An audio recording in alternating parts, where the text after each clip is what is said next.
Welcome, everyone. Welcome to how to corona proof your coaching or consulting business. So, welcome aboard. We've got the next hour together to go into a bit of a deep dive into what I think are some pretty important considerations now for any coaches or consultants that are, if you're anything like most people in most other dimensions of life and business right now, it's probably the understatement of the century to say that we've got some challenges on our hands right now, socially, in terms of our health, in terms of our economy. Pretty much every dimension of our experience right now is being challenged or threatened in some way. So I'd like to bring a level of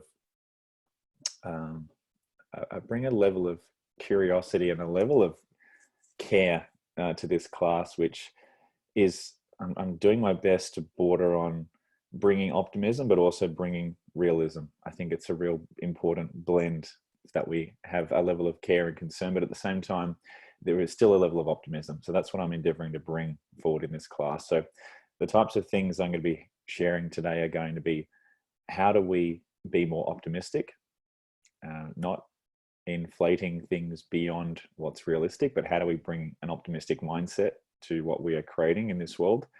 How do we bring a sense of resilience and determination and leadership? How do we tap into a far more powerful mindset, as well as what are the practical steps? What are the practical strategies? What are the things that we can actually do to thrive and to help us move beyond some of the limitations that we're currently experiencing? So there's going to be a few dimensions that I'm going to cover today, and there's going to be an opportunity if you guys want to stick around at the end for some questions as well. So I'm going to do my best to keep this at around about an hour, and for those that want to ask questions, I'll stick around for as long as people need me to at the end to answer those questions. So I trust that sets a bit of a frame for today. So first of all, I want to just give a bit of a pre-frame around what's actually happening right now, because I think it's really important to have some context here. What's happening is there's been a lot of economic tension that's been building for a long period of time right now, which is all coming to a head. It might look like the coronavirus is causing a whole lot of tension, but there's been a whole lot of other economic pressure that's been building up behind the scenes. So it's kind of like a bit of a perfect storm right now. Even if the coronavirus wasn't here, the worldwide economy was, and I'm not an economist, but my opinion is the worldwide economy was going to be slowing down in any case. It was going to be slowing down in some way, shape, or form. So what we're going to be experiencing right now most likely is going to be a big slowdown in the economy. There's going to be a lot of businesses downsizing. You've only got to take a look at if there's been some big decisions like countries like Italy that have basically on lockdown. If countries are physically shutting shop, what do you think that's going to be doing to the productivity of the world? What do you think that's going to be doing to cash flow? What do you think that's going to be doing to the world? So you don't have to be a rocket scientist to realize that there's going to be a lot of businesses that are going to be downsizing. There's going to be people that are going to be reducing their discretionary spending. There's going to be a whole industries that go bust. There will be industries that go broke. You've only got to look at how many airports, how many countries have closed their borders right now. What do you think the travel industry is going to be doing right now? Right. So this is a very serious issue. However, that doesn't mean that there isn't opportunities. There is going to be opportunities all over the place. And this is where, as coaches and consultants, this is our opportunity. This is the space where we can play. This is the space where we can add value, because remember that most of the population don't have the level of conscious awareness and the training in terms of human behavior, in terms of whatever your technical expertise is. They don't have that. And so this is now going to be the time more than any that your clients are going to need your help. Like, they still have all the same problems and the challenges multiplied by probably exponentially multiplying those problems right now, right? Because they don't have the awareness or the skill or the knowledge that you've got. So doesn't mean that they aren't still willing to pay for a solution. They certainly are wanting a solution, and we as coaches just have to get really creative and innovative with how we position that solution. And this is the time to get innovative. I'm going to suggest the theme here for any coach and consultant to be successful right now is innovation. And I'll give you a couple of examples. I was just coaching a client today. He owns an outsourcing business. And so he has teams of people that work in the Philippines that he has been, he's got an outsourcing team. So people hire his employees, graphic designers, web designers, virtual assistants, all that kind of stuff. And he's had a lot of clients that have basically left him, and he's lost a lot of money recently. Now, what I've suggested to him is he has to pivot. He has to position his business differently. He has to now target a different market. He has to go after maybe different corporate audiences.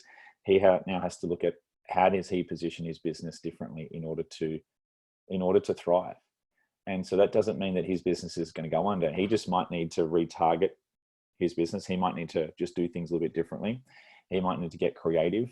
And one of the examples, and I'm just suggesting this as an example, is I suggested to him, there's going to be millions of displaced, high value, high wage earning employees. There's going to be significant unemployment. There's going to be significant downsizing in Australia, in America. There's going to be lots and lots of companies that are looking to reduce costs.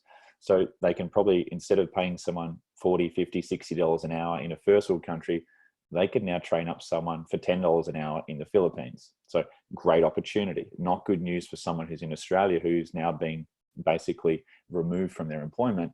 But this is an example of an opportunity about how you can now see, well, how do I pivot?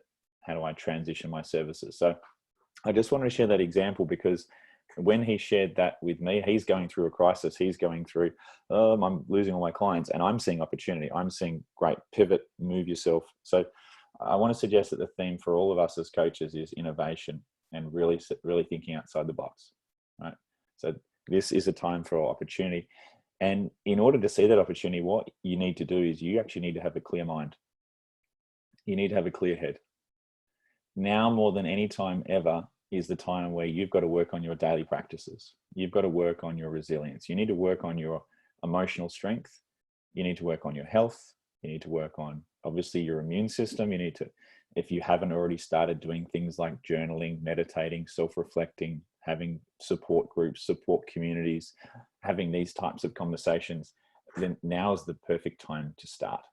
So you want to make sure that you're nurturing your mindset 100%. Now is the time to dig in and do the inner work. Now is the time where all of your training, every training course, every coaching conversation, every bit of skill, knowledge, and experience you've ever accumulated, now is the time to draw upon that. Now is the time to step into a level of leadership. You are a leader. Whether you like it or not, you are a leader. And this time is calling you forward to be the leader that you are. And this is going to require that you have courage, you get visible, you share your message, and you're the one that's willing to speak and step into the space when everyone else is following. This is the time when you become the leader. This is the time when you step forward. So people are looking for leadership. People are afraid. People are in a state of uncertainty. Now's the time where you step up. That's your role right now, is you are a leader. Whether you like it or not, you are a leader, and people are looking to you for leadership. So in order to be successful in this space, you've got to embrace that role. You have to look at anything that's getting in your way of you stepping into the space of being a leader. You want to get visible. You want to start communicating regularly. Now's the time to be doing more Facebook Lives. Now's the time to be doing classes like this. Now is the time to be creating events. Now is the time to be creating products. Now is the time to create, to innovate, to put yourself out there. So if you're ever wondering when the time was right to put yourself out there and to initiate something new, now would be the time. Because I had a moment myself where a week ago I was busy coaching my clients and running programs, and I kind of took a bit of a back seat and thought, and I'm sharing this example because this was a big insight. I didn't want to get sucked into the media. Right? The media is a fear factory right now. Right? That's how they generate money. They scare people into wanting to read their stories. Now, I deliberately, and I haven't watched the news in a long period of time, and I generally don't watch the news. But what I've now forced myself to do is to actually be educated and be aware of what's going on. There's a difference between getting sucked into the media and still being aware and still being educated. You might be tempted to just completely tune out of everything and just say, I'm not going to listen to that. However, there's a difference here between getting caught up in the sensationalization of everything versus being educated and being aware. Now would be a very, very good time to be aware of what's going on. Educate yourself around what's going on in the economy. Educate yourself about what the risks are. There's going to be developments on a day-to-day basis. Legislation is going to be changing on a 24-hour basis. We might find out tomorrow from the federal government that a industry has been shut down.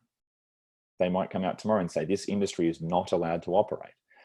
Important information if you're coaching clients, important information if you have a niche, important, very, very important information. So what I want to encourage you to embrace here is not putting your head in the sand and just ignoring this and just hoping this whole thing just blows over. It will blow over. And in the meantime, what's required is we have to remain educated. We have to be the ones that are checking in to find out what's going on, to get the facts and not buy into the hysteria. There's a delicate balance here. There's a very, very delicate balance here between staying informed and also, and guys, I know it's tough. If you tune into the media and you watch some of these stories, it's difficult to keep a clear head. Yeah, you guys relate, right? So this is where our daily practice is so important, right? I'm meditating now probably 2 to 3 times a day now in order to be able to prep myself and to handle every time I go in to watch information. I'm tuning into that information and now I've got to recover from that. Right? So now is where your daily practice more than ever is really, really important. Now, I would love to not be checking the media. I would love to just keep my head in the sand and just keep doing what I'm doing, just coach my clients and just keep a low profile. But with the information that is changing so quickly and the status of the global economy is changing so quickly, I would recommend that's not a good idea to just completely ignore what's going on. So this is where your leadership, your emotional resilience, your spiritual daily practices all come in really, really handy, where you can tune in and get the facts and then develop yourself and strengthen yourself to still remain calm and clear, right? So this is the time more than ever to really fall back on a really powerful daily practice. So that's a little bit about mindset of what's required here. Yes, there's plenty of opportunities. Now, if you guys saw the post of what I put up, there is going to be some major cleaning out of inefficiencies in this economy. There is going to be a lot of jobs that go. There'll be industries that get wiped out. There'll be operators that get wiped out because they've gotten left behind. Now, I don't say that to scare you. I just say that to give you the very honest truth. There is going to be widespread unemployment in a lot of different industries. A lot of bricks and mortar industries are going to go under, and the logistics and the restrictions of what we're looking at here might mean that a lot of industries literally get wiped out. I'm speaking with a potential client who is who's a hairdresser. Obviously, you can appreciate if you own a salon right now, how do you navigate your way through that? You're going to have clients that are salon owners, that are builders, that are massage therapists, right? Massage therapists where you're physically touching another human. How are they going to manage that, right? Now, I'm not suggesting there isn't ways around that, but you're going to see that pretty much, and this is mainly a conversation around business owners, but this is also applicable for you guys if you're coaching anyone who wants to transition from a career. You're going to find there's a lot of people out there that are really worried about their career, their job. Now would be the time, if you're a career coach, to double down on the marketing around what are you doing to future-proof your career, right? For example, right? People that are in a job that they've been tolerating for so long, well, this job might not be around for much longer. So now would be a good time to train up your skills. Now would be a great time to do my career coaching program. Now would be a great time to upskill. Same thing in the corporate world. Corporate companies might be downsizing. If you're in the world of training, of emotional intelligence training, of teaching meditation, of teaching wellness practices, of teaching productivity, if you're in the realm of teaching anything that can optimize the capacity of a human, you are in high demand, because there is going to be people that are downsizing their workforce, or at least telling them to go home. And what are they going to do? Now is the perfect time to work on business improvement projects. Perfect time for working on business improvement projects. Because if you have a workforce that's at home for 14 days doing nothing, or they haven't developed the systems or processes to work, great opportunity to train them up. Great opportunity to help them upskill. So there is opportunity nearly everywhere you look here. Now, admittedly, the opportunity is different for each industry. So whatever your niche is, whatever your area of operation in terms of the economy or industry, you will see opportunity. Doesn't matter where you're at. Now, there is also going to be some brutal, honest truth that some business owners are going to need to face as well. And they're going to need your support emotionally, spiritually, mentally, physically. They're going to need your support now more than any time ever. Now, what that correlates to is you have the capacity to help them solve their life's biggest problems. I want you to all write that down right now. The question that you need to be asking right now is, what is someone's life's biggest problem that you have the capacity to solve for them right now? Because you have that ability. And in case you've forgotten that, that is the value that puts you ahead of any other industry, of any other solution right now, any other service provider. What is the life's biggest problem of a client out there that you can solve right now? So don't for 1 minute think that just because the economy is slowing down, or because there's a worldwide pandemic on, that your solution doesn't any longer have value. That would be a limiting belief. That would be a misunderstanding. That would just be the ego doing its thing, going into protection, going into defensive mode. And you guys have probably felt that. Can I get a show of hands if you've maybe felt like, oh, this is a time to go into defense? Yeah, myself included. I've had these thoughts from time to time thinking, oh, maybe I should just shut up shop and just go into defense and go into hibernation. That would be one option. Another option would be, now play your power move. Now get bold, now get visible, put yourself out there and actually show the world what you can do. So there's a reason why you guys are on this call, and there's not a lot of other coaches that are on this call. And I'm going to suggest that it's probably because you're quite forward thinking and pragmatic with how you want to run your life and run your business. Yeah. So it's your attitude towards innovation and being resilient here that's going to put you ahead of the curve.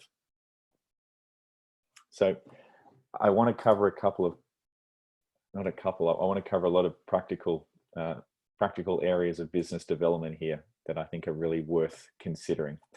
The first one here is building your followers. Now is the time to build followers. Now is the time to, you might see this as a winter, but this is ultimately the time when you are planting the seed for the next crop.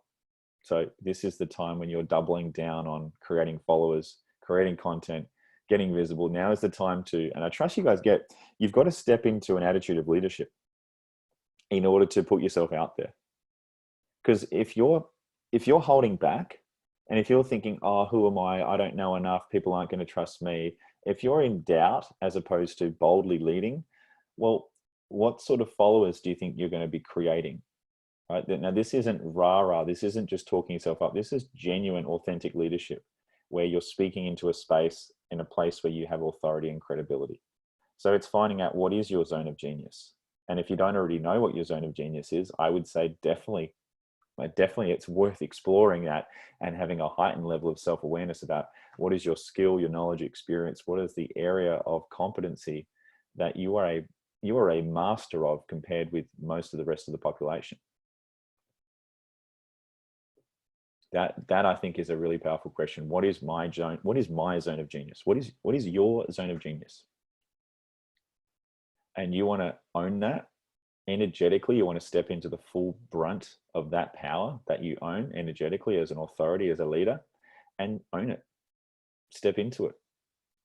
And if you have resistance around that, good opportunity to acknowledge a limitation that you have. Maybe you don't want to be seen. Maybe you're worried about being judged. Maybe you're worried about other people diminishing you, or maybe you're worried, oh, am I good enough? Well, now would be the time to double down on doing the inner work on things like visibility, showing up, being seen, running classes like this, being willing to be slated on on social media. Like I'm committing to get incredibly visible in the next couple of weeks, and I know there's going to be a lot of people that are going to be slinging shit at me.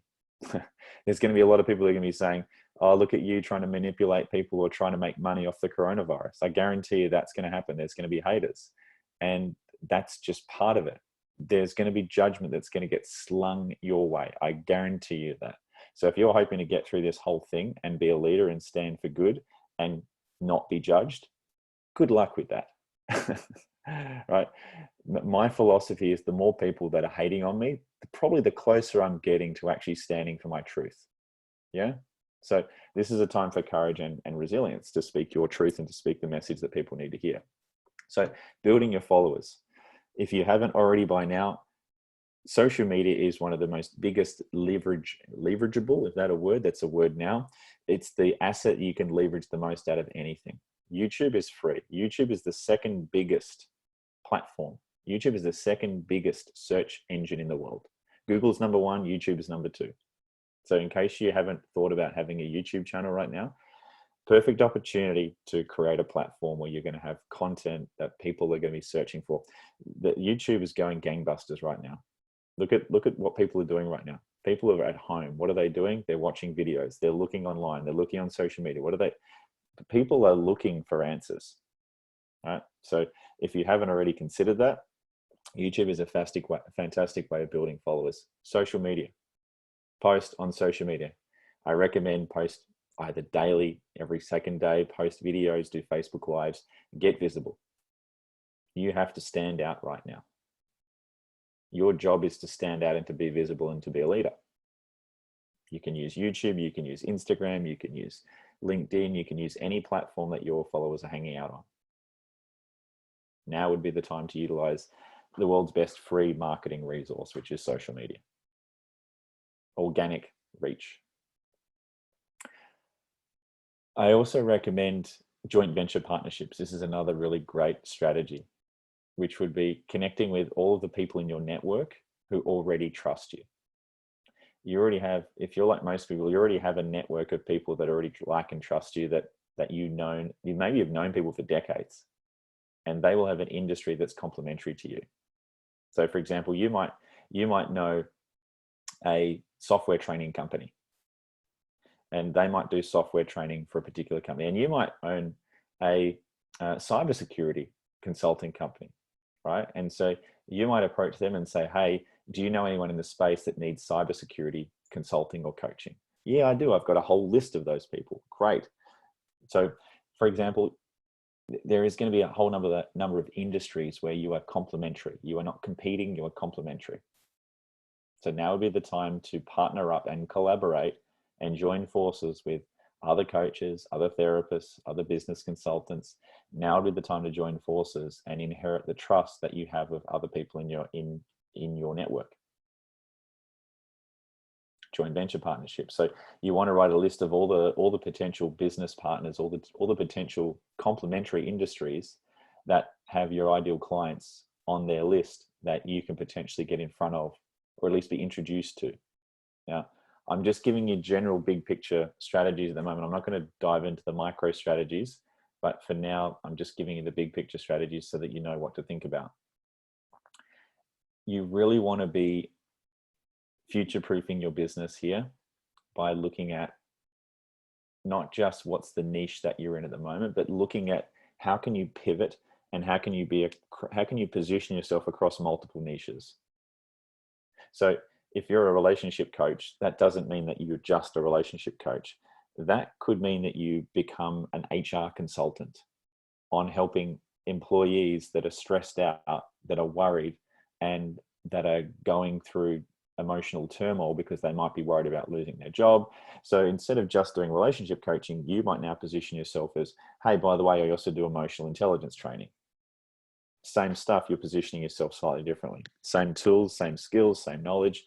You're just now an emotional intelligence consultant. Same skill, right? Same thing, you might call yourself a leadership coach.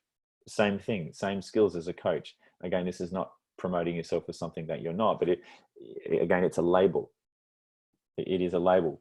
You might be in the space of business consulting. You might position yourself now as productivity training, helping employees become more productive. If you have skill, knowledge, and experience in communication, right now would be a great time to maybe consult the businesses or to train businesses in how do they take their business online, and how do they, if they're now used to doing face-to-face meetings all the time, now they're having Zoom meetings like this, how do they still get stuff done? How do they manage conflict? How do they now have all their meetings? So again, there's opportunity after opportunity in this space. So I'm going to suggest flexibility and adaptability and innovation is going to be where you are going to be able to create the most amount of leverage and the most amount of value. There's a number of different directions I can take this. Certainly, this would be a time to double down on the value that you offer. Value is your client's perceived value. It's not what you perceive as the value. Value is always the perception of your client. And so, for example, one of the things that I now offer to all the new clients that enroll with me is they get access to all of my online courses.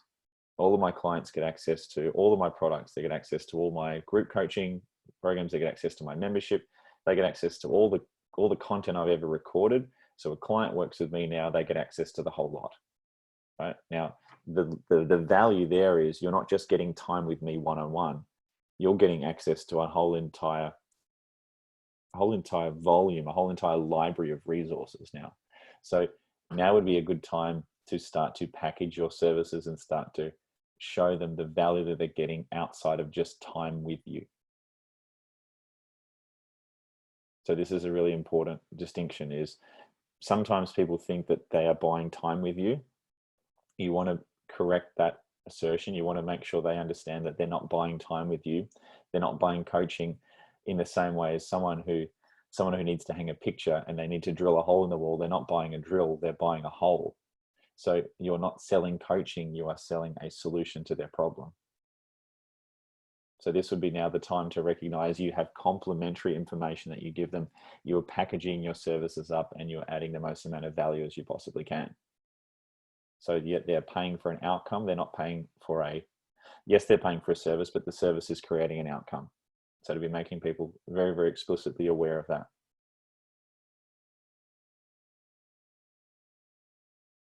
You want to make sure that you're focusing on marketing right now. Lead generation and standing out from the crowd is going to be one of the biggest themes, one of the most important things right now, is how you're positioning yourself, how you're standing out from the crowd, and mentioning the problems that people are facing, speaking about problems. That's going to be where you're going to be able to cut through the noise, is speaking about problems that your clients are actually facing and knowing what problems they're actually facing now.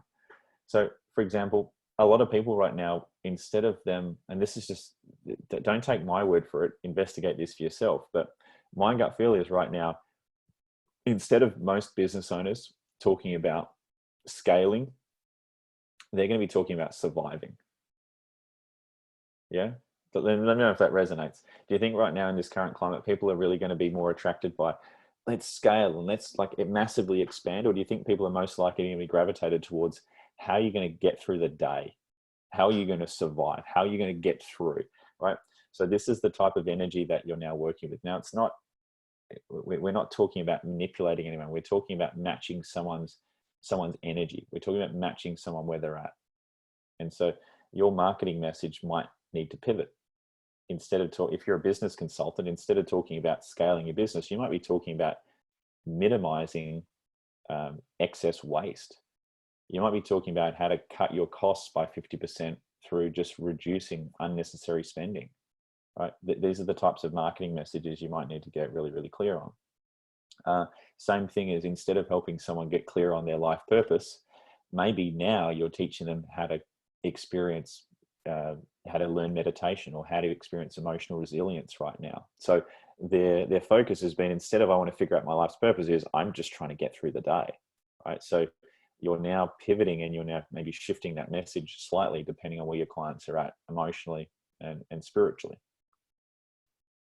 So what's required in order to do that is you've got to double down on getting clear, and you might need to redefine your ideal client or your avatar. You might need to have a couple of other multiple avatars right now that you are now working on. You might have been working on corporate leadership, and now you've introduced another avatar, which might be, okay, it might be the corporate, instead of being the CEO, you're now potentially working with people that are at the general manager level, or people that are on the shop floor that are worried about losing their job. So now, instead of doing corporate leadership, you might be working on career transition or skills for someone to up-level their skill set because they're worried they're going to lose their job. Now, you're still using the same coaching skills. You've just pivoted, and your marketing message is slightly shifted. So these are the times where you've got to get really innovative and think outside the box. So I trust this is resonating. I trust this is a level of thinking that's helping you expand your thinking, because this whole, I'm going to call it a crisis. I don't really want to call it a crisis because I don't really like the energy of it, but I'm just going to get real. It kind of is a bit of a crisis in a way. This whole crisis is causing people, it's forcing people to get real about what's going on. It's forcing people to radically evaluate every dimension of their life. Now, I believe that there is a massive positive out of all this. This is going to help everyone up level their reality big time. This is the awakening that this world needed. And this is going to be a shakeup, and it's also going to elevate the consciousness of the human race, because you've got 7.6 billion humans right now that are experiencing a level of fear and concern and worry, that are now going to be thinking, this is uncomfortable. What's going inside my consciousness? What's going on inside my mind? How am I experiencing this? Why am I experiencing this? How do I not experience this again? So this is going to be a big wake-up call for everyone and for every industry. And our industry, coaching, consulting, transformative coaching, it doesn't matter what label you want to put on it, we're in the transformation profession. People are going to recognize that there is a whole nother level of personal growth that's going to flow on from this. There's going to be a lot of people saying, gee, that was really stressful. That was a really challenging time. How do I avoid going through that again? So even bouncing out of this, even rebounding out of this, there's going to be so many people that are now recognizing, I got to future-proof my business. I got to future-proof my mind. I got to double down. I got to learn daily practices. This stuff that people are talking about around meditating and journaling and all this personal development stuff. Maybe I should put a bit of time into that kind of stuff, because maybe that would help right about now. So you're going to find that there's a lot of people that are going to go through a big awakening in this process. So that's the other opportunity on the back end of this, if not already now. Another good example here would be, one of my clients is a meditation teacher. Now is the perfect time, if you're a meditation teacher, to be teaching people to meditate. There's been no better time. Meditation has been scientifically proven for meditation, just in case you didn't know, has been around for thousands and thousands of years. And there's a reason why it helps calm the mind, and it's a reason why it helps people get clarity. And that's because it's a spiritual technology that helps transforms people's thinking. Now, again, now would be a great time to take that into the corporate space. If you're a meditation teacher wanting to run trainings, perfect time, because there'll be, I would say, a lot of workplaces around the world that'll be stressed out. Perfect example of how to teach meditation right now. Creating online courses, create a 5-day challenge, create a Facebook Live on how to meditate. You're going to have people queuing up. So opportunities all around. Same thing, you might look at people that are stressed out, that are now experiencing relationship problems or family problems because of the stress here, right? Again, your marketing might be, is your relationship, maybe people that have, they're in isolation with their partner and have never spent 14 days straight with the partner, and they're starting to realize that their partner is starting to trigger them, right? Have you spent 14 days in isolation and you're starting to realize that maybe your partner is triggering you? Maybe there's some work to be done on your relationship, right? Now, I'm kind of mocking it a little bit, but I'm also kind of being serious. This whole issue is reflecting back everything that everyone needs to evolve and to awaken. And so people are acutely aware of their problems right now. Admittedly, they're going to be quite stressed, and they're going to be in a lot, I'm generalizing here, but this is the time to recognize that all of your solutions have even more value right now. As I said, it goes back to that question: what is your client's life's most important or most troubling problem right now? What is their most important project they're wanting to work on? And I suggest targeting that. That's the value that I look at as a coach. I'm always asking my clients, what's your life's most important project? And I'm going to help you with that. Yes, I can help you with a lot of other things, but let's at least prioritize what's your life's most important project. And if we're not working on your life's most important project, we probably shouldn't be talking. Bring to me your life's most important project. And if I can't help you that, I'll refer you on to someone else. So this is the thing as coaches, is we should be working on someone's life's most important project. And when it's their most important project, we can have a sales conversation with them. We can show them, or at least explore how we might be the fit or the coach that can help them. Product creation. Now's a great time to create little mini products. Great time to create masterclasses like what I'm doing here. Costs you nothing. You create a product, you develop it. I've just created this as a product. I'm recording it. I will probably give it to my virtual assistant to turn into some kind of video training course, or put it into little clips and put up on Instagram. I don't know. I'll do something with it. It doesn't take much. So again, as long as you're willing to give your time and your energy, people are going to and I trust you guys get the reason why I'm putting this class on is there's so many benefits to this. I love it because I get to help people, and I trust you guys you love helping as well, because that's why you're in the industry. So for me, this is a great distraction from all the shit that's going on in the world right now. So I'm in bliss right now, just helping people. So even if there was nothing to come from this is a great experience in life to just give and to be of service.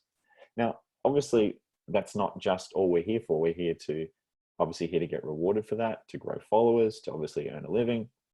But my philosophy here that I recommend that you all absorb, or at least consider, is just showing up and just keep on giving value with no expectation.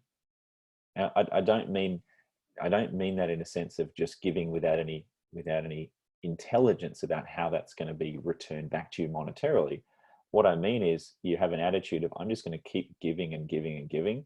And when I make enough offers, and when I keep showing up, and when I'm a leader, and when I'm just sharing the best of what I've got and not even charging for it sometimes, that's when people are going to trust you. Now, that's not a blanket prescription saying don't charge for your services, give all your stuff away for free. However you do, that's up to you.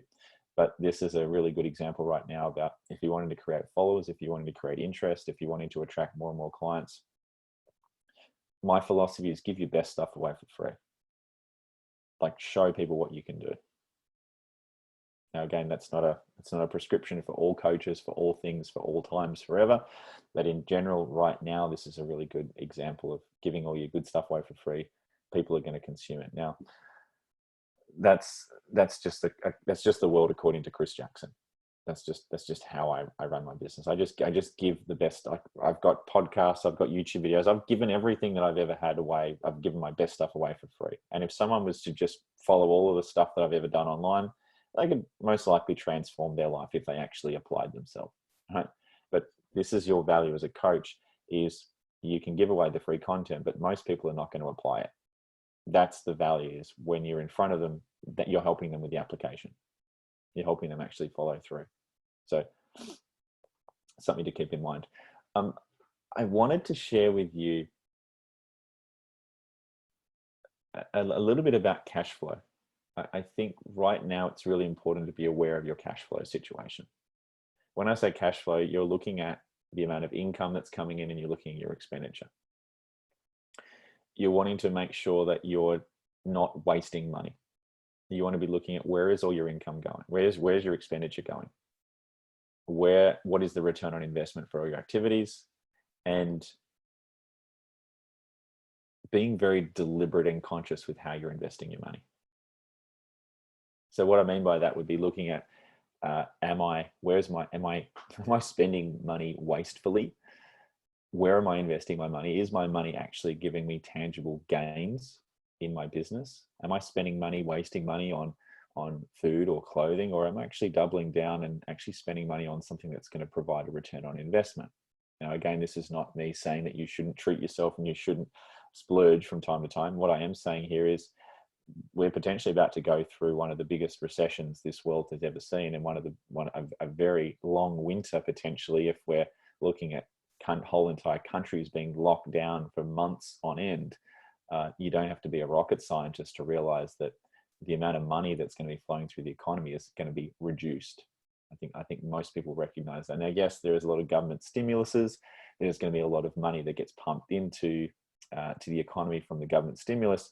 But at the same time, if you have whole entire countries that are basically locked down or not producing, how long do you think that's going to be sustainable for? Right? So anyway, I'm not an economist and I'm not giving you any economic predictions, but my suggestion would be do your own research and take a look at, like, actually find out what's happening in the economy, and keep your finger on the pulse. Like, really do keep your finger on the pulse in terms of the economy. That's one of the most important things you probably could be following in the news, would be the economy. Yes, there's all the health stuff, which is, yes, if you're vulnerable, if you're one of the ones that are physically vulnerable, from a health point of view, yeah, of course you want to pay attention. From a business point of view, the economic news and staying abreast of all the developments economically, legally, that's where you're going to have an advantage. You're going to have a big advantage when you're able to look at what is the data telling you, which industries are due for a contraction, which industries are about to grow. Now, I mentioned in my post that there are some industries that are going to be going gangbusters. I don't know if you guys have been looking at the stock market, but there's been a lot of stocks that are down. You know the stocks that are going up? Zoom. Look at Zoom stocks. They've been smashing it, right? You don't have to be a rocket scientist to realize there are technology companies like Zoom, Microsoft, any of these companies that are investing in technology, robotics, artificial intelligence. All these companies are going to be thriving right now. Like, people are going to be lapping up this sort of stuff. Online cloud-based project management software. And my prediction is outsourcing teams, offshore outsourcing teams that can work for $10 an hour. And instead of, if you're an Australian business owner and you're paying a receptionist or an admin or a bookkeeper $50 or $80 an hour, you now train up a team offshore and you can get that for about 1/10 of the cost, 1/8 of the cost. Now, this is not me saying that not me advocating sending all jobs offshore and penalizing Australian workers. This is me saying the very real situation we're all facing is, if you're a business owner and all of a sudden your revenue's been cut in half, what are you going to do? You're probably going to look to that industry and see, how can I solve that problem? So these are the opportunities that are going to exist. And if you're coaching or consulting to an industry that's a growth industry, of course they're going to be looking to hire you. Definitely. So that's just my bit of a tip in terms of an industry trend. You want to stay abreast of all the industry trends right now. You want to be looking up, what are the industries that are growth industries? What are the niches that are growing right now? And there are plenty of niches that are growing. And there are plenty of niches that are contracting. Basically, it's the blockbuster effect, right? Video hire is dead and Netflix is in. So you want to look at, well, what's the next blockbuster that's going out of business, and what's the new Netflix that's kicking in? And if you consult or coach that industry, or if you start at least prospecting or developing your skill in that industry, you're going to be on the leading edge of that. So I trust you guys appreciate that I'm suggesting that we're taking the opportunity. We really are leveraging the opportunities that are coming our way. And that might mean you need to pivot. In some cases, you may need to, like, for example, if you were just test this out for yourselves, but imagine if you were working for the travel industry. The travel industry might now, potentially, maybe there are travel companies that are really looking for consultants that are saying, we're nearly about to go bankrupt. We need to get a really good consultant or a coach in right now because we're in trouble. We either invest or we die. Admittedly, maybe that industry might not be investing in that right now. And if you were in that industry, you might think, maybe I need to pivot. Maybe I need to change, diversify, or innovate. Right? So this is the type of thinking that we need in these times. You have to be willing to pivot. You've got to be willing to innovate, to get creative, create products on a whim, you know, maybe move into different areas. This is the type of time that we're living in. In terms of products and programs, in case you are someone who finds themselves with a bit of spare time, I'm not sure if any of you guys might find yourself with a bit of extra spare time, but some people are reporting they have extra time. For me, I'm just as busy as ever, but there are some people right now that have got extra time. If you've got extra time at your disposal because you're working in a job or part-time, or you've been told to go home because you've got to isolate, if you've got 14 days up your sleeve, set up a camera and record an online course, create a product. Like if you've got spare time, now's the time to double down and create something. Right? So this is the time to create. Remember that. And it doesn't necessarily mean that it's got to take a month to create something. You might set yourself a task of, right, I'm going to block out a whole entire day and I'm going to record a program in a day. Now, I want to share with you some of the tools and some of the software and some of the apps that you might consider using, because I think this is really helpful. What I've done is I've recorded all of the face-to-face trainings that I've ever done. I've recorded them. I have a videographer that comes to every single one of my trainings. So I record all the footage that I've ever done. All the online programs I've ever done like this, I've recorded. So I've got hundreds of hours worth of footage that I have basically in a library. Now, what I do is I get my personal assistant and I have a team of videographers and course builders to basically go through that and create courses. Now, you don't need a team of videographers and a whole entire team to do that. You just need maybe a weekend where you block out a weekend and you have a very, very clear idea about what you want to create and just go for it. But some of the tools that I use, the program that I use is called Kartra. Kartra is a website builder. It's a landing page builder. It's an email campaign sender, so I can send all my emails. It's a CRM, a customer relationship management tool.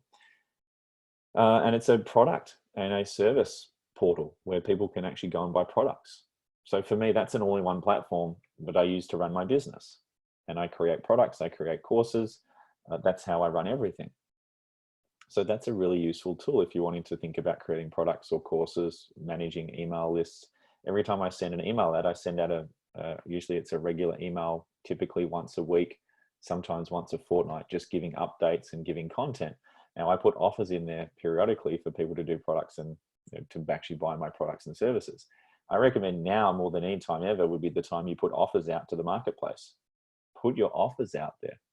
Let people know what is it that you're selling. Double down on your offers. You've got nothing to lose right now. Hey, this is what I'm selling. Let me know if you'd like it. There is no shame in putting your offers out there. I used to think that me putting offers out there was me blowing my own trumpet. Or if I thought that if I'm putting too many offers out there, people are going to think I'm desperate. No, most people, they'll see your offer, and for a lot of them, they'll think, oh, that's nice. I'll get around to clicking that at some point. And then they might see it 4 or 5 times, and they might even get to the checkout page and they start filling in their credit card details and they get distracted and they go, oh, I've got to go and get that. So your offers are going to be really powerful, because the more offers you can put in front of people, the more probability you've got of actually selling to them. So now would be the time to double down on creating offers, and specifically offers that are targeted to people that are going to resonate with them. So offers that are targeted to your avatar, your ideal client. Now would be the time where you really want to work on anything that's holding you back from attracting clients. So what I mean by that is any limiting beliefs you've got about yourself, any worthiness issues, any fear of being visible, any sense of I'm not enough, or I need to do more work on myself, or I'm not an expert enough right now. Any of those, well, I'd love to do a Facebook Live, but type excuses, or I'd love to launch a product, but if only I had another 10 years experience, or I've only been coaching for 3 years, so I'm not qualified. Any of those type excuses, and I know because I used to have them. I had a lot of them. Any of those excuses right now, that would be a great time to do deeper belief, I call it belief hunting, resistance hunting, You know, and I know there's a lot of the guys that have come through my online programs here. This is the kind of stuff that I teach is with the self-coaching model, with resistance hunting, deep elicitation of fear and limiting belief, identity beliefs. This is the time you want to dig out all that stuff and do the work on that. Now, yes, you can do the work on that and you can transform your belief systems and you can get coached and you can go through your own transformational process, or you can just make the decision to put yourself out there, and a lot of that's going to get taken care of naturally anyway, right? So there's two approaches here. You can either go, oh, I've got all these limiting beliefs and I've got all these fears, so I'm just going to go away and hide out in my room and kind of, you know, do all this work on myself and journal and try and figure it out. Or you just go, boom, great, I'm going live now. Hit the go live button, and then it blows away your limiting beliefs because you realize that you just survived a Facebook Live and you came out the other side and you go, oh, great, I can handle that. So that's my recommendation would be, use as Mel Robbins says, use the 5-second rule, 5, 4, 3, 2, 1, go for it. You know, leaders go first. Leaders are the ones that, it's not like, if you're a leader, it doesn't mean you don't experience fear. If you're a leader, you experience fear and you make the choice to move forward anyway. That's what leadership is. It's having the courage and the boldness to move, to make those bold moves, even when you feel uncomfortable. There are still moments when I feel uncomfortable sometimes. There are moments where sometimes where I'm afraid and I go, 5, 4, 3, 2, 1, let's go, Chris, let's do this. Right. And that in itself, having that courage to just be bold, that'll get you most of the way there. So don't for a moment think that, oh, just because you've got a lot of limiting beliefs and a lot of fears and a lot of things that are holding you back, that's not a reason to stop. That's actually probably just a sign that you're on track. That's a normal sign that your ego is doing its thing, because you're about to stretch beyond your identity. You're about to evolve beyond something that you've been used to. So that's probably actually a clue that you're actually moving in the right direction. Just in case you thought that any fears or limiting beliefs were reasons to stop, they're actually just validation that you're on the right track. So I trust that helps. I've mentioned a little bit about marketing. Marketing is key. Marketing is going to be the most powerful dimension of your business that you can focus on right now. So getting clear on your branding, on your message, being visible, and working out what is the problem that you're solving for your clients. So talking about their life's most important problems right now. If you're ever struggling for marketing content, it's really simple. All you need to do is, what's my client's most important project, or what's my client's biggest problem in their life right now? That's it. That's marketing. It's really simple. What is the most important or the most significant problem my client is experiencing right now? And then what is my answer to that? What's my solution to that? If someone was to type that problem in Google, how would I answer that for them? That's all you need to know.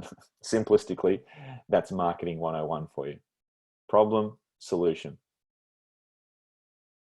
So these are the important questions that I recommend that you elicit. Would be, what are the most important problems? What are the challenges your clients are experiencing right now? What are the questions they're asking? Have a list of problem questions they're asking. For example, right now, I know all the problem questions that my clients are asking. I'll give you the examples of the problem questions. I know I'm inside my avatar's head. I know my avatar is essentially coaches, consultants, business owners, conscious business owners, and the questions they're asking are things like, we're in the middle of a downturn. How am I going to get through it? We're in a downturn. Are people going to want to even pay me money? What sort of products or services do I need to create in order to create extra cash flow? How do I enroll clients that have been on the fence for so long? How do I actually approach them and actually get them onto some sort of coaching agreement or some sort of program? And how do I have a conversation with them, maybe to introduce them into something at a smaller price point? These types of things. So I know all the questions that my clients are asking, including questions like, geez, if I'm so stressed out, or if I can't even work out my shit right now, how do I expect to be able to help my clients to go through this? Right? So, and that would be another thing I would advise, is just because you might be experiencing some insecurity or some fear right now, doesn't mean you're not qualified to help other people. I have moments in my day where I'm going through anxious thoughts. That I would say that's a totally normal experience to go through right now. I have moments in my day where I catch myself out and I go, interesting thought there, Chris. great, something to that. I'm gonna write that down and I'm gonna work through that later on. Let's get back on with it. So problems and questions, they are the most powerful marketing fodder that you can create right now, and then create content that answers those questions.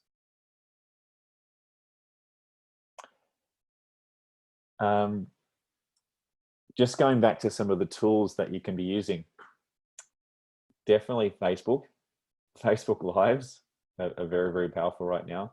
If you're wanting to build courses, I mean, you don't have to pay for a course building platform. Like, I mean, Kartra, for example, that costs me, because I've got the premium model of that, it costs me about $300 a month to have that platform. But that's my email management, that's all my products, that's all my courses, that's everything that I need in one. If you're not in a position to be able to afford that on a month-to-month basis, then you can use MailChimp for free. You can have all of your videos saved on YouTube for free. Right? You can use a spreadsheet as a CRM, but you don't have to pay money for any of this. You can use it. You can use free software. You can use free stuff. It just depends on where you're at in your journey. So just recognize there is plenty of apps that you can use for free. I just want to touch a little bit on hiring virtual assistants, because this is something that I think is really, really powerful in terms of leveraging our time. Now, if you're anything like me, you've got lots of things that you want to create and lots of things you want to build.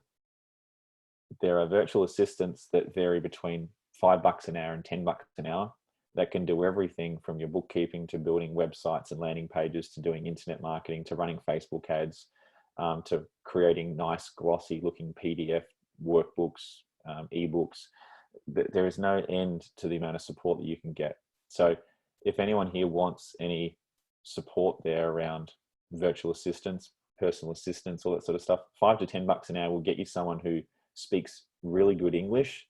I'm working with a company in the Philippines, and they're really, really good at what they do, and they're reliable. So if you want to save yourself anything from 5 hours a week to 40 hours a week, right?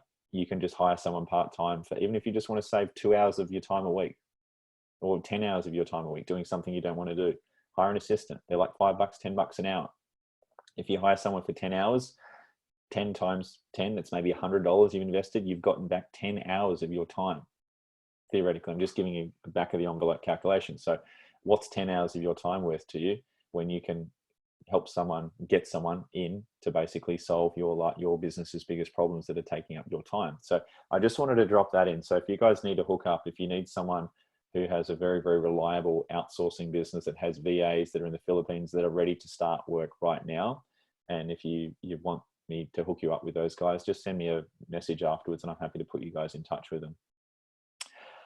So that's pretty much it, guys. I know that I've given a lot, and I know we've sort of covered a whole lot of different areas, but I just thought I'd just share that with you right now, because I just thought these are some of the issues that I think are really important that we're starting to be aware of as we move through this new transition. This is a whole new reality that we're on the brink of.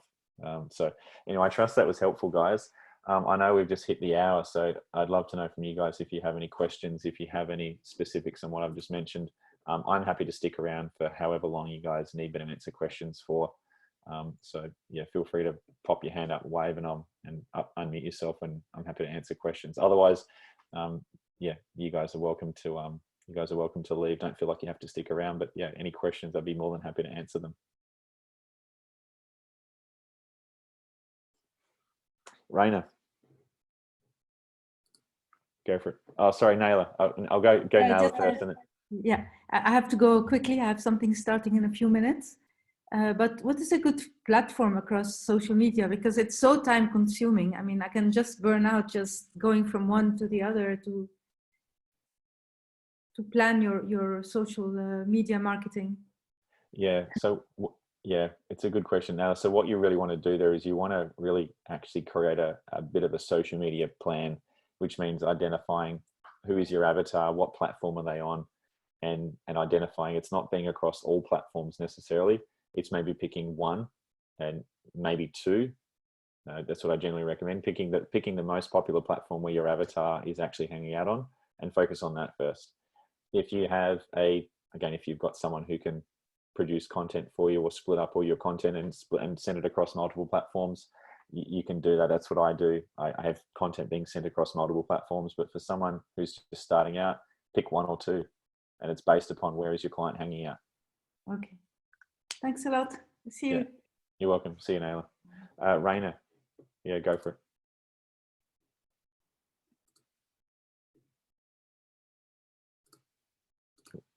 That was actually just a thank you. But do you have, you mentioned that there's some assistance like for writing ebooks and stuff. Do you have any contacts? Yeah, definitely. So I've got the same company. They have people that specialize in producing ebooks, documents, like, you know, Photoshop editing, video editing, all that sort of stuff. It's the same company. Yeah. Okay. So can I send you a private message and you kind of like get us in touch? Yeah, I'll put you in touch. Yeah. And as I said, they're usually between, depending on which country you're getting the labor from, it's between 8 and 12 Aussie dollars an hour. Okay. And they're skilled. They're guys that speak English, that are good at what they do. Yeah, reliable. Cool. Oh, yeah. Great. Thanks. Did anyone else have a question? Absolutely any question at all. Your business's biggest problem right now, anything you've always been dying to know. Yeah, anything, guys. Otherwise, I'm happy. Yeah, Matt. Hey, Chris. So I've taken a lot from this masterclass, so thank you so much. I really appreciate it. I just want to say that the thing that's coming up for me in terms of fear is around visibility and kind of doing a Facebook Live or something like that. I think where I get the most stuck is knowing what to even talk about. And that's where I kind of like thinking, well, what content is even, you know, worth speaking about, really? Because I could talk about so many different things that it's hard to know what to even do a video on. Yeah. Is it out of interest? Does anyone else here on the call relate to that? So show of hands is what content? Okay, good question.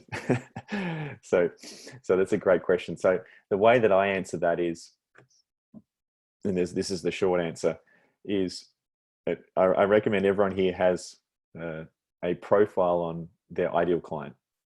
So you should have a profile on who your ideal client is. Now, you don't have to know exactly who your ideal client is, but I recommend at least having a profile where you've got a list of what are the most pressing concerns. So for me, for example, I've got a whole entire spreadsheet of about 50 different problems. Right? So I've got a spreadsheet which has got structured content. It's got problem, solution, metaphor, story. I've got a whole structure of how I create social media for that. Now, to kind of simplify the whole system that I've spent 5 years building, to kind of condense it down into like a nugget of wisdom would be, you're saying what is their most pressing problem, how they describe their problem emotionally and logically. For example, it could be a business owner right now. What is their problem? I'm stressed out about the coronavirus and its impact on my business, and I don't know whether I'm going to need to sack my employees. I don't know whether I'm going to need to change my products. I don't know whether et cetera, et cetera, et cetera. So that would be the description. So you create a description. What is the problem that they're experiencing logically and emotionally? So step one, what is the problem situation? Now, as I said, you want to pick their most pressing problem. So don't feel like you've got to create an exhaustive list to begin with. I've been building up this list over a number of years. But I would say right now, that problem is going to be probably unique to this situation. So someone else might have had a problem which was, how do I grow my business? Now their problem might be, how do I survive? Right? It's just been downgraded. Right? Now, when I say downgraded, it's like they did have aspirations of growth and expansion. Now it's like, geez, we've got to get through. So that would be the situation. So recognize if you previously did have a problem which was expansionary or growth orientated, depending on the industry or depending on your client, that might still be the case.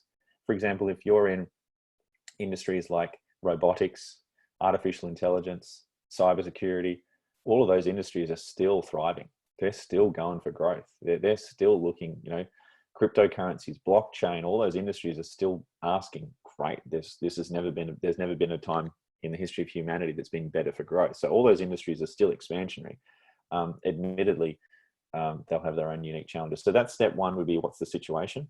Step two is what's the problem question. You want to convert that into a question, because what they'll be asking is, they'll be in their mind unconsciously, they'll be following that problem up with, great, well, now what am I doing about it? How do I solve it? How do I deal with it? So there'll be a question that comes from that. So that's step two, is what's the question that they're asking themselves, or what's the question they're typing into Google. So that would be a problem question. Then step three is going to be, what's your solution? So to kind of map this out, to kind of give you an example of what I've done here, in order to create this this Zoom, would be, what's the problem statement? Coaches and consultants are not sure whether or not they're going to have clients, where the clients are going to come from. They're afraid that the downturn is going to impact their revenue. And they're not sure whether people are even going to be wanting to pay for coaching, where all that kind of stuff, right? So the question would be, how am I going to get clients? The question would be, given the current situation, should I still be targeting the same niche? Should I be targeting someone different? What should I be doing differently? How should I be thinking differently? Right? These are the types of questions that people are going to be asking. So then the solution is, here you go. Here's a 1 hour masterclass on targeting all of those major problems and what you need to know. Here you go. Here's the solution. So that's kind of how I approach it. But it's a three-part model. What's the situation? What's the problem question? And then what's my solution? Bearing in mind, your solution is going to be positioning it from a particular perspective. So say, for example, someone might be asking, their problem question might be, or their situation might be, I'm stressed out about the coronavirus and my business situation. The question is, how do I stress less? Right? Or how do I deal with this emotionally? Now, someone might come along and someone might be someone might be a meditation teacher, and they'll say, great, you need to meditate more. Here's my cheat sheet on the 5 steps to meditation. Someone else will come along and say, you need to work out a business strategy. So here's the 5-step plan on how to create a business strategy that will reduce stress. Someone else might come along and say, great, here's the supplements or the sleep hack so you can get more hours sleep, or you can solve that problem using a number of different approaches. But it's fundamentally, they've still got the same question: how do I stress less, or how do I worry less? And you have 1,000 different service providers all plugging in their solution. And they'll each resonate on different levels, and including, you'll have your own unique solution you'll have the Matt Brown solution. I've got the Chris Jackson solution. So everyone's just speaking into that problem in the way that they know. Does that resonate? Does that help? Yeah. Yeah, thanks, Cool. Chris. Yeah, you're welcome. Was there someone who was next? Did someone else have their hand up? Is there someone else? Heidi. Hi, Chris. Thank you so much. Beautiful class. I just wanted to ask a question. I usually put a post up or a video up like every couple of weeks, and I get like a lot of views. So like 300, 400, 500 sometimes. I've just noticed that last week and this week's very less viewing. So people, I think, are just dealing with all the noise and the drama and the news and not really tuning into, well, this is how we do stuff. What do you think? Yeah, look, there could be less views. You're using Facebook, yeah? Yes. Yeah, I mean, there is a possibility, depending on when you post the video. Look, there's a lot of variables, a lot of unknown variables here. I don't have the data on Facebook stats. That would be an interesting stat. I'm not sure if anyone else knows the statistics at the moment, whether Facebook views are up or down. I do know for a fact that YouTube videos are at an all-time high right now. So I don't know that whether there's a trend on Facebook views right now is up or down, but I would still suggest that, you know, you still want to keep producing content. Yes. Yeah, it's hard for me to answer that. I don't have stats on that. Okay, thank So you. my general philosophy would be still keep producing content, still keep producing it. Even though the views might be down, you're going to find that people now are probably going to be more likely to take action on things like that. Yeah. So that this is my recommendation would be, your offers that you're putting out there are going to be more likely to be taken, because previously people would be thinking, oh yeah, I've got time, I've got nothing on, I'll come back to that later. Whereas now they're like, yep, I've got to deal with this. Like I'm ready for the solution. There's a lot more urgency around the solution right now. That's just my gut feel. Yeah. Yeah. Thank you. Yeah. Good question. Did someone? Yeah, Phil, and then Kate. Hi, thanks for the invite to the class, Chris. Very much appreciated. Yeah, I was just interested because you said that you were dealing with a client that had a hair salon. As you know, I've got a barber's, and we're currently still open. And most of my staff are pretty keen to work because it's their only source of income. For me, obviously, it's an opportunity to go and work on my coaching and stuff. But I just wondered what sort of things you had come across with your other client in regards to keeping it open. I've decided that I think we're going to clean the shop out and take out any unnecessary products. So there's a very blank canvas to keep clean, and we're going to keep distancing in the shop. But I wondered if anything had come across with your other client. Yeah, it's a good question. So we haven't got any like specific strategies, but I'll just share with you what came up in the conversation, which was doing things like managing the distance between obviously numbers of staff, numbers of clients, obviously things like waiting areas. Obviously there's going to be things like disinfecting surfaces, having, hygiene programs. It's really looking at how do you actually navigate your way through if there is a lockdown, or if overnight the government imposes some rule that says all hair salons are closed.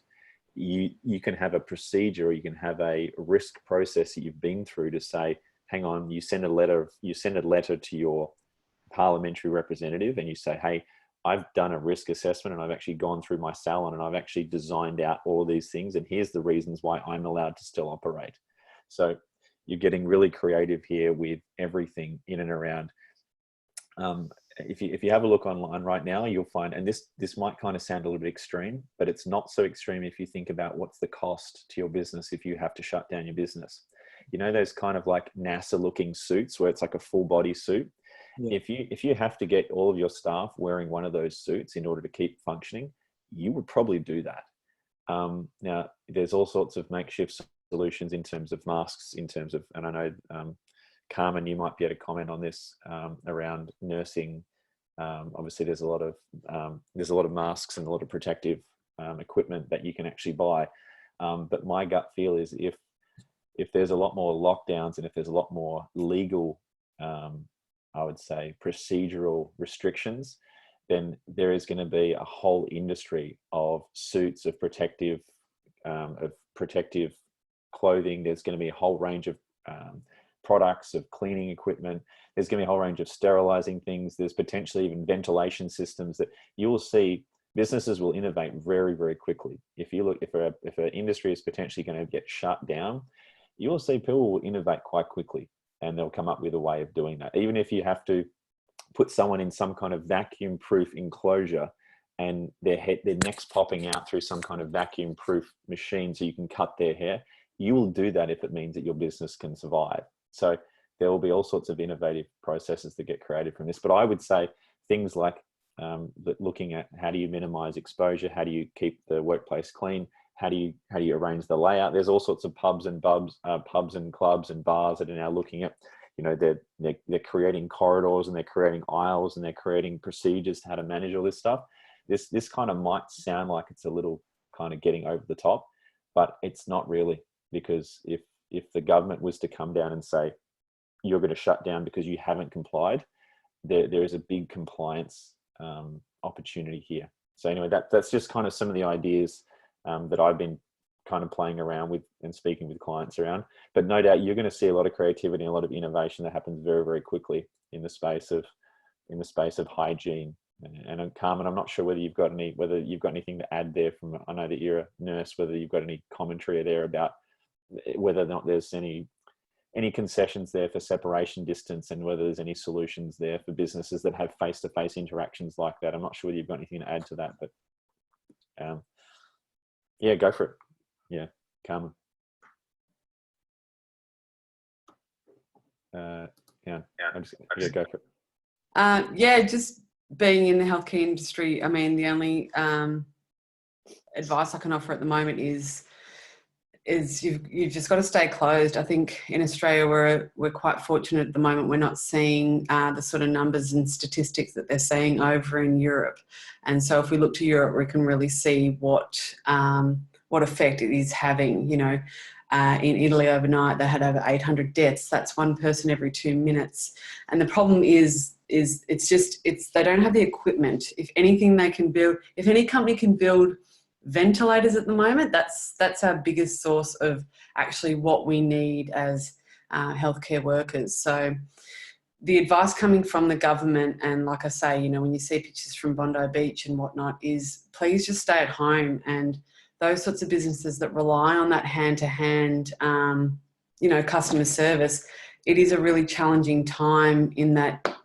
you know, you just have to stop, like, or, you know, stay at home and encourage those businesses to keep closed, even if it's just for 2 weeks. I know you've probably all heard about flattening the curve, and that's what it's going to be about over the next 2 weeks, especially in Australia, is, you know, is keeping that curve flattened. We've seen the numbers in Australia double over the last 2 days, and that's the way of it. I mean, the analogy, a good analogy I heard, I work in theatre, so working with anaesthetists and intensivists. And there was a great analogy of, imagine a lily pond, and, you know, there's one lily pad in the pond, and then that lily pad produces another lily pad, and then they produce 2 more. And so then all of a sudden the pond is full of lily pads. We want to try and make sure that lily pad, that pond doesn't become full. And yeah, and that's what's going to happen, and that's what we're facing in Australia, especially the UK. The NHS is stretched, and in Italy, that it's actually doctors having to now choose who they keep alive because they just don't have the ventilators to keep these patients alive. So how it then impacts, yeah, small businesses like barbers and people that actually rely on face-to-face contact with people is, it's a challenging time, but it's about just keeping closed and making sure that those non-essential services aren't open. So I hope that helps. Yeah, thanks for sharing, Carmen. Yeah, you're welcome. Yeah, so I'll just add a couple of other things there, and then I'll go to Kate. Is obviously you've got to comply with whatever the legislations are in the country. Now, here's the thing: is with innovation, you know, there's the possibility there of getting around legislation. Obviously, this is where it's an unknown, but this is where the power of creativity and innovation around technology has the capacity here to potentially make or break an industry. So, for example, if you're looking at the restaurant industry as another example, right? This would be a really good example of, rightio, well, depending on what the requirements are legally, what would you be allowed to do if you're a restaurant and you were trying to still stay open, right? You might basically say, rightio, well, no people dining inside, takeaway only, right? As an example, right? So you basically create a takeaway only policy as a possibility, right? So we're now getting really innovative, or potentially having delivery only. Now, again, delivery only, well, maybe who's going to be doing the delivery? They might ban delivery. So you might say, well, we have a full biohazard suit person doing the deliveries, and we've got a full food hygiene program. We've got procedure upon procedure.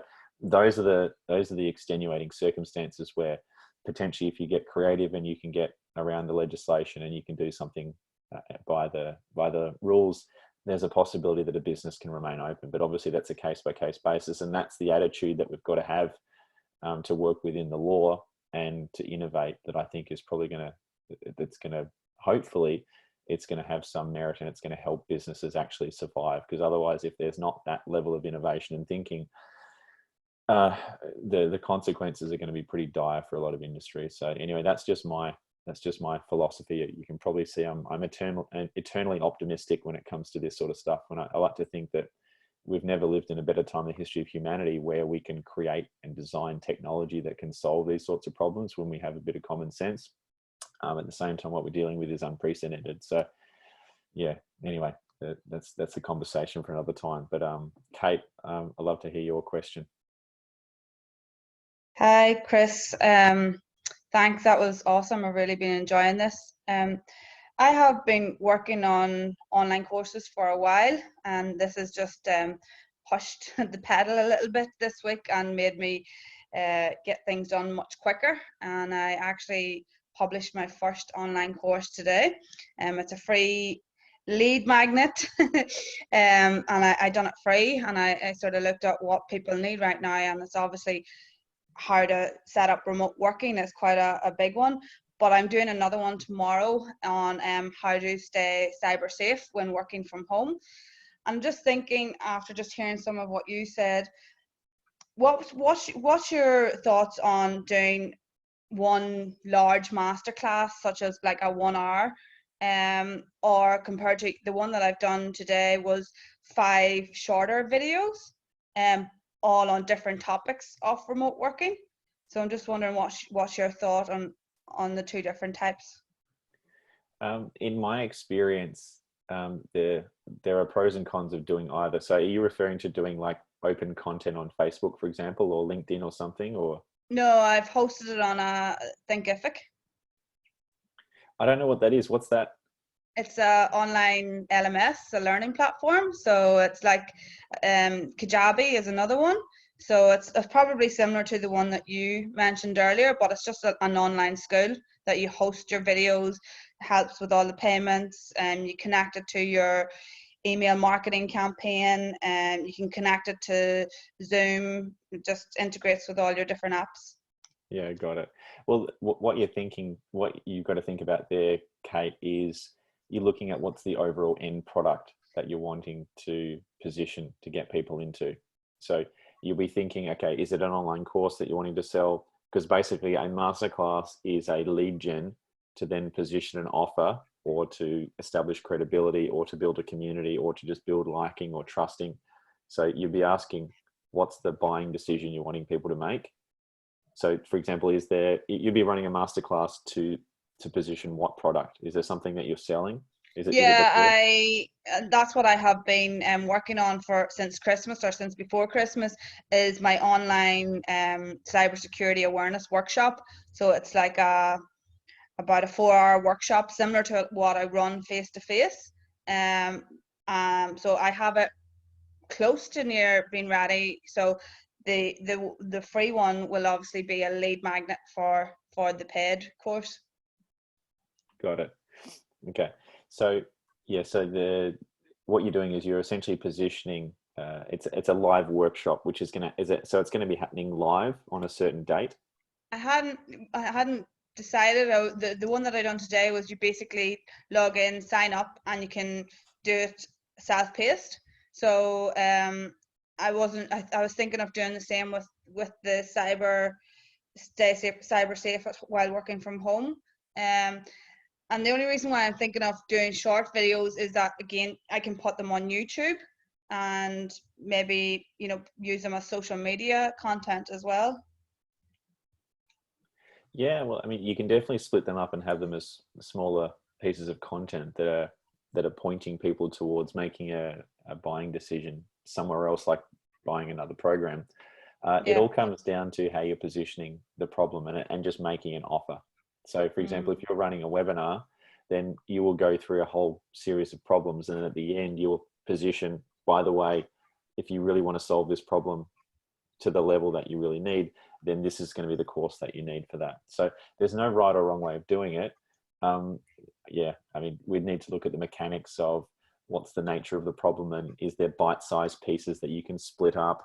I mean, for example, you could position all those chunks of content on YouTube, for example, and they're free, and this is another tool that's really useful. I don't know whether you guys have looked at trends.google.com. In terms of finding the YouTube keyword search terms that are going viral right now. That's a really good tool that you can use to find out what are the they call them breakout terms, which you're probably familiar with, finding out what the breakout terms are. So you might position those videos there, and then at the end of the video, you have a call to action, which says, hey, by the way, guys, here's my course. So you can do it that way. You can also run a masterclass. The only way to really know is to really do both and to kind of test and measure. I don't really have, and I can't give you an explicit answer right there. The other one that I've used just to find out what people is Googling is Answer the Public. I'm not sure if you have come across that, but that's a really good one. It just, you put in what your niche is or what your area is, and it just shows you everything that people have been Googling. Great. What's that one called? Answer the Public? Yeah, it's just a website. Great. Thank you for sharing. Answer the Public. I'll write that one down. Answer the Public. Great. So yeah, that probably maybe didn't answer the question in the way that you wanted it to, but maybe drop me a voice message or drop a question in inside Project Limitless with that, and I'll come back to you with an answer on that one.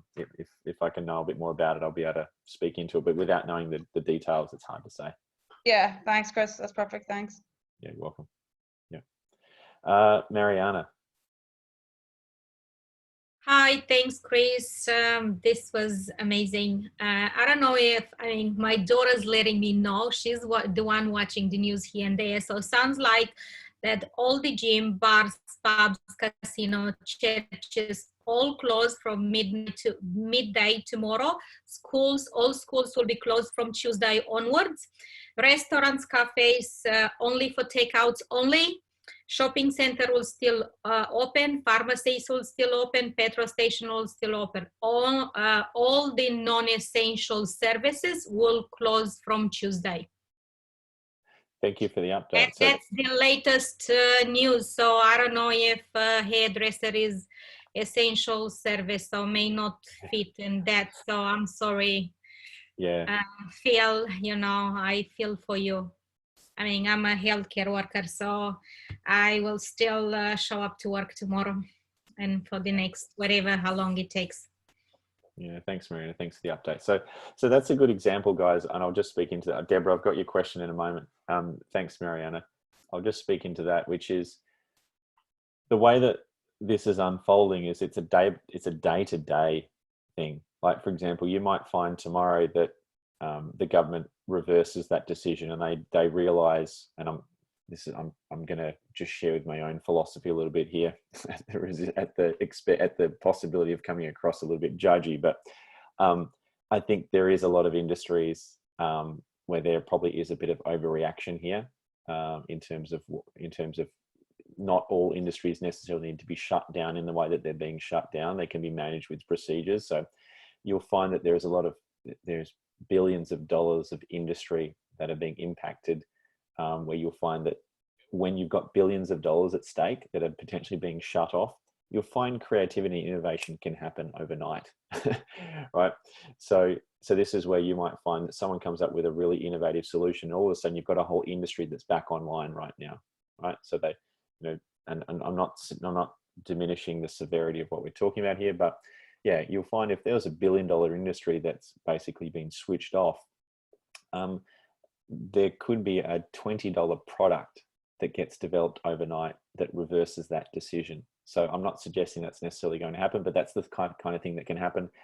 And also from a product development point of view and from a service delivery point of view, if you can come up with this, like, for example, imagine this, if you can come up with a solution right now to keep salons in operation, right, safely, that's probably $1 billion solution right there, right? So there's going to be a lot of people working really, really hard to see, great, how do we activate this industry by getting really, really clever? So that's another possibility that can happen here. Now, I don't necessarily know, I'm not giving you any technical solutions, but I'm just pointing to when there's billions of dollars at stake, usually people innovate pretty quickly. So just a note there for some optimism there for the way that people generally tend to think when there's industries that are potentially going to get shut down and thousands or millions of lives, the people that are going to be impacted.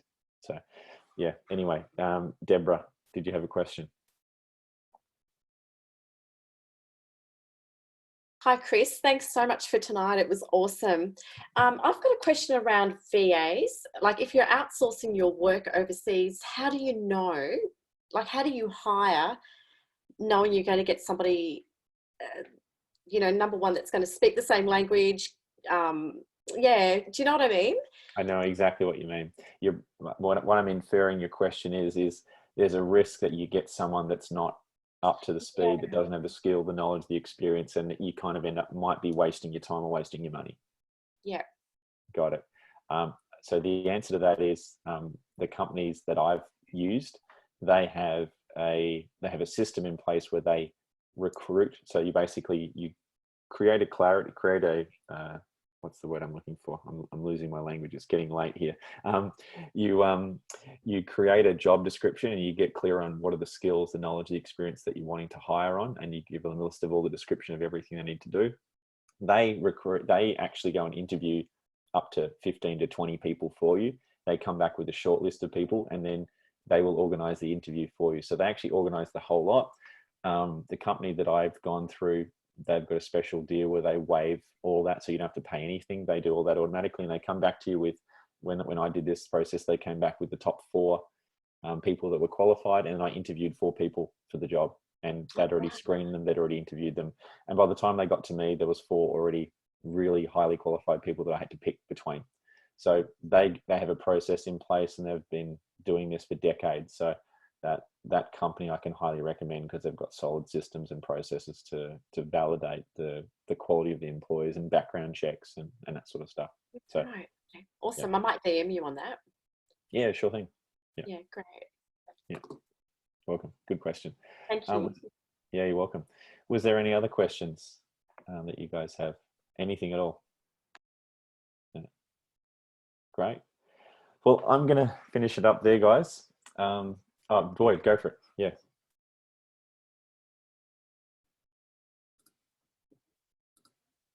There you go. Yeah.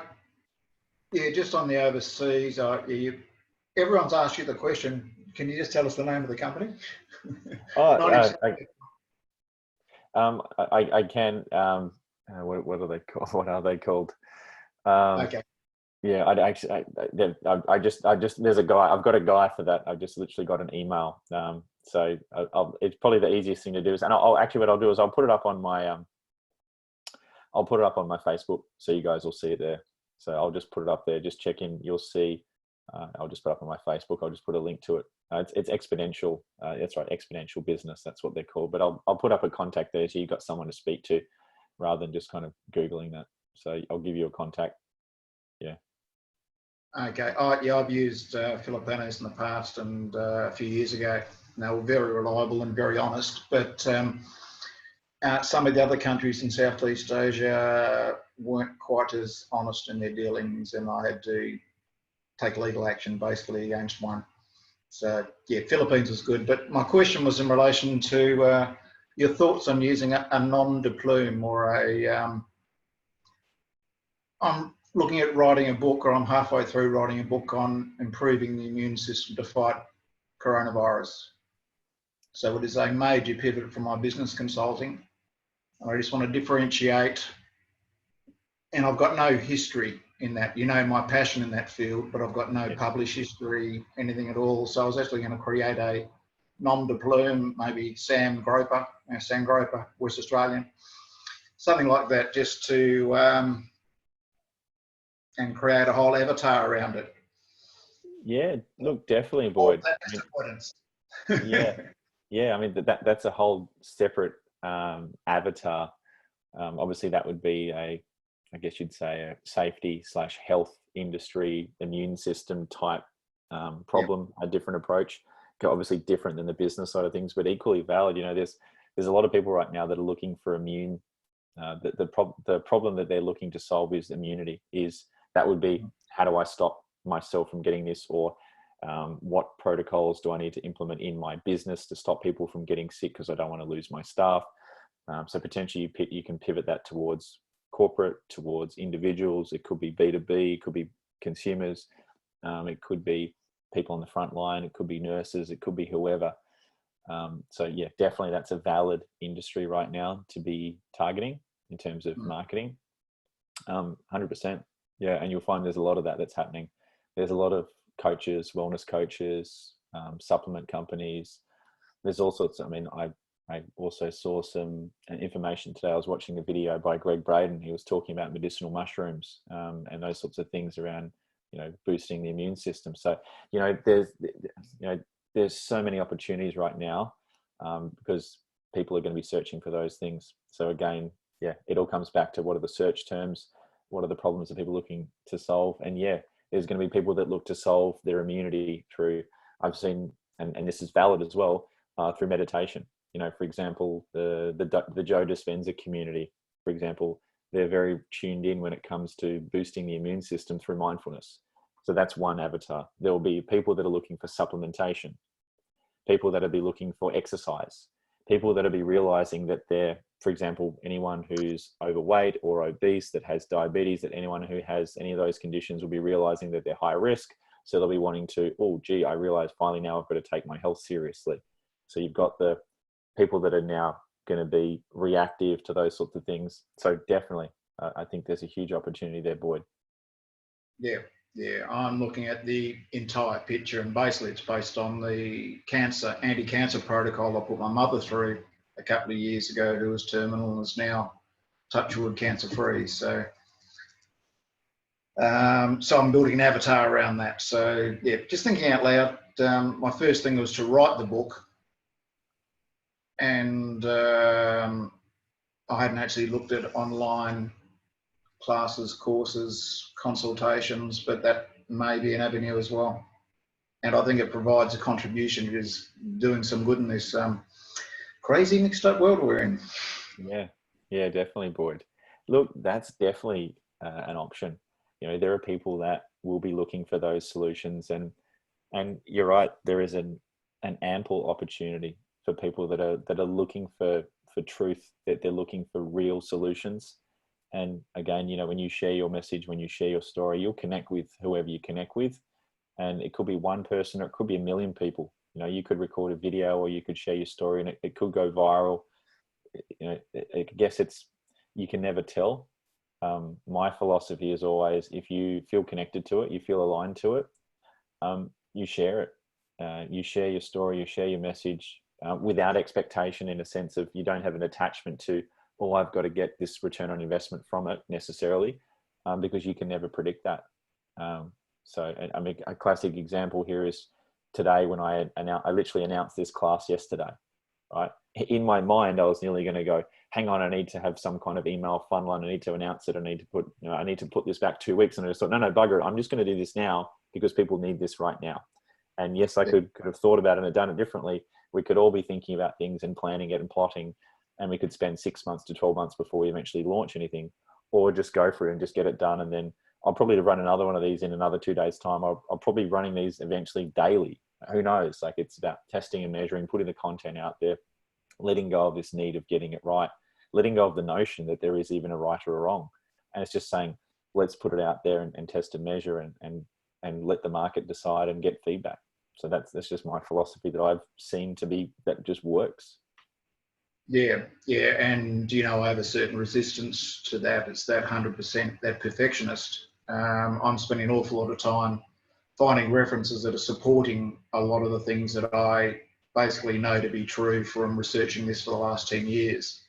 But there will be an awful lot of naysayers, be an awful lot of people that say that mega dosing vitamin C isn't effective. The evidence is there. You've just got to reference it. But I suppose it gets back to, sorry for sort of thinking out loud. No, it's fine. I'm not trying to convince the people that aren't interested in that. I'm only talking to the people that are open-minded and are willing to do things to boost their immunity, to have a greater chance of overcoming this disease. Yeah, well, I would say, Boyd, that's your calling right there. That would probably be, if you're ever looking for a sign or ever looking for like a justification to share your message, that would probably be it. And I would say, of course, you're going to get people that are going to judge you. You're going to get people that are potentially even get angry at you or get frustrated at you, that you could have the audacity to suggest that such a thing exists. I would say you're getting pretty close to really the full expression of your truth and your empowerment when you start getting haters. I would say once Yeah, you've yeah. got haters, you then know you're starting to turn up the volume where it's starting to get a little bit loud when people need to hear it. You know, there's been, it's the same kind of thing where we used to think the world was flat, and anyone that spoke out against the world being flat, what happened to them? That basically, or the Earth not being the center of the universe, or center of, like, what did they do? They basically either killed them or they said that they were crazy. And so that's typically what happens to people, is people think they're crazy until it turns out that they're actually true, until they're actually speaking the truth. So that would be my philosophy, or my suggestion for what it's worth, Boyd, is, yeah, this would be a time where, yeah, you probably will get people saying stuff, slinging shit at you. There's nothing that I can do or say that's probably going to, in the instant, reduce the emotional trigger that you might experience in that moment. But over time, you'll get used to it more and more. You know, it's just the journey of having courage to share your truth. That's what it comes back to, and that's what we're all doing as coaches and consultants. Is we're all standing for something, and there's going to be someone somewhere in the world that's going to be hating on you, regardless of what you say. And it comes down to asking yourself the question: for what purpose would you hold back life-enhancing truths that could transform someone's life? For what purpose would you hold that back? You know, and I know that's not that easy. I know it's a bit of a confrontational question, and I know we're all doing our best to stand in our courage and to share our message. And I'm not suggesting it's necessarily easy, but that's the courageous journey that we're all on, is to share our truth. Cheers. Thanks, Mark.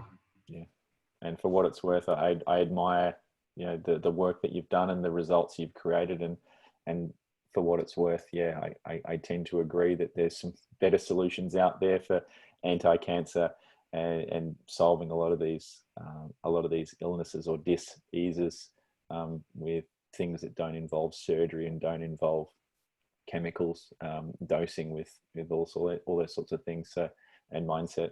So, yeah. Thanks for the question. Yeah. Was there any other questions? Anything else at all? Great. Well, guys, I'm gonna leave it at that. I'm gonna be creating a whole series of these classes at popular request of a lot of people. I've been really inspired to share what I know. So if you guys have gotten value from today, I'm going to be creating a whole series of these webinars. I'm just going to be adding lots of value to help people out in these times. So if you know of anyone else that could benefit from this type of information and this level of handling challenges with the level of creativity and innovation and essentially mindset-based solutions, then yeah, you'll kind of see that I'll be sending out plenty more posts in the coming days. So if you could share it with anyone you think that would help them, that would be greatly appreciated to get the message out to those people. Also, I'm mindful that some of you guys might be looking to take your businesses or these solutions to a whole nother level. For those of you that are interested in some of the stuff that I do have an inner circle, which is my own private inner circle, which has got a very small group, a very small community of people where we have conversations like this. There's a couple of the guys in the class here. See a show of hands. There's a few of the guys that are in the group here that are part of that community. We handle some pretty deep topics, and we've got some deep conversations like this that happen on a regular basis that have mentoring like this. So if any of you guys are interested in joining that group or finding out what it's like, I'm willing to, in fact, I'm just going to create it right now. If you guys want to actually go into that group and experience what it's like, it's usually works out to be $39 a week to be part of that group. But if any of you guys want to actually join that to have an experience of what it's like for the first month, I'm willing to give it to you for $1 if you want to come along and experience what it's like to be part of that community. And you're welcome to stay as long or as little as you like. So if you wanted to join the community, just send me a message, and I'm willing to give you guys a special bonus to be part of that. So this is the types of conversations that we have around coaching, business building, transforming your mindset. Yeah, anyway, let me know if that resonates, and I'd be happy to give you guys a gift of allowing you into that community and having exposure to more of these conversations ongoingly. So anyway, if it resonates, yeah, if it resonates on some level, let me know, and I can get you guys enrolled in that. Anyway, that's enough for tonight, guys. I trust that was helpful, And yeah, stay tuned for more of these types of conversations in the coming weeks, because yeah, I trust it helps, and I'm yeah, that's it. I trust it's helpful. That's my intention. So anyway, guys, thank you guys for tuning in. I appreciate your questions, and sending you guys lots of love. And yeah, I hope you guys are managing yourselves and handling the situation. I hope you guys are all healthy. I hope your families are doing well. And yeah, I just want to wish you all the best with all your endeavors. I know it's not an easy time, but this is the time more than ever when we've got to stand up and lead and be the walking, talking example of everything that we want to give to the world as coaches, as thought leaders. So yeah, so thank you again for how you show up and the role that you play in the world. Thank you on behalf of everyone that sometimes doesn't always say thank you for what you do. So thank you guys, and I look forward to staying in touch with you guys afterwards. Yeah, thanks again. See you guys. Bye for now.